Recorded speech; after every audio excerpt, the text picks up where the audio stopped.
processing in regions like the Odisha corridors is defined by a violently abrasive physical reality. Highly abrasive mining slurries containing silicates aggressively erode standard instrumentation, turning industrial pipes into high-wear environments that can destroy hardware in weeks. To maximize throughput, process engineers push these slurries past a 50% solids concentration. This is a deliberate operational choice, intended to hit aggressive yield targets, moving as much dense material as the pumps can physically handle. Crossing that threshold changes the fundamental behavior of the material. As seen on these flow curves, the slurry shifts from a predictable liquid into complex non-Newtonian territory, exhibiting Bingham plastic and pseudoplastic behaviors that standard linear mechanics cannot account for. The 50% threshold is the invisible tipping point. At this density, the relentless pursuit of efficiency transforms the moving slurry from a manageable liquid into a structural hazard. Once the solids concentration crosses 50, while these sensors are standard, they cannot read the shifts in viscosity that precede a failure. The primary bottleneck here is operational blindness.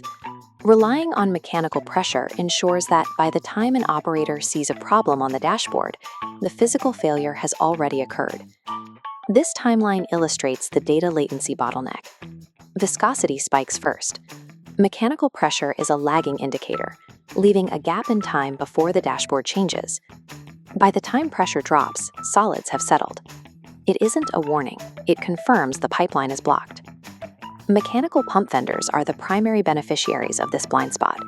They profit from predictable impeller wear and the heavy replacement cycles caused by operating without real-time data. Secondary beneficiaries include reagent chemical suppliers. When poor classification happens upstream, plants are forced to overdose expensive flotation chemicals downstream to recover the minerals that the hydrocyclone missed. The industry has historically accepted these catastrophic blockages as an unavoidable cost because these lagging indicators protect the vendors who sell bandages for the failure. Engineering a solution for heavy industry requires a return to first principles. Stop measuring the consequence of a failure and start measuring the catalyst. The physical environment makes this measurement difficult.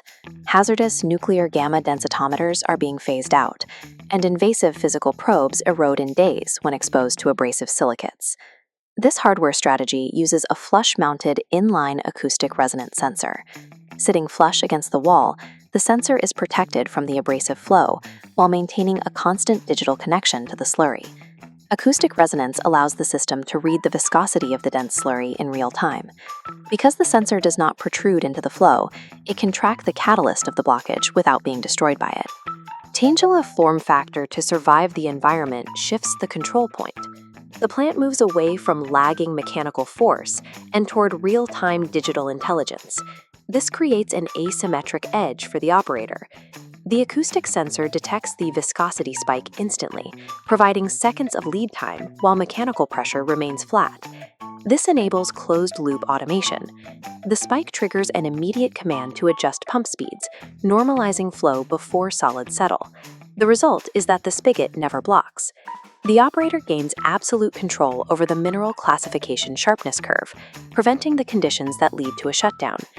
Capturing those few seconds of data lead time is a vital economic asset. It allows for a proactive response before the physics of the slurry can force a catastrophic shutdown. This engineering approach aims to decouple operational yield from physical risk. Historically, industrial work required humans to operate in close proximity to extreme danger. This archival image reflects a legacy of violent risks we've long accepted. Restorative engineering seeks to change that relationship. Systems should be designed to absorb the violence of the physical world so that human beings are no longer required to.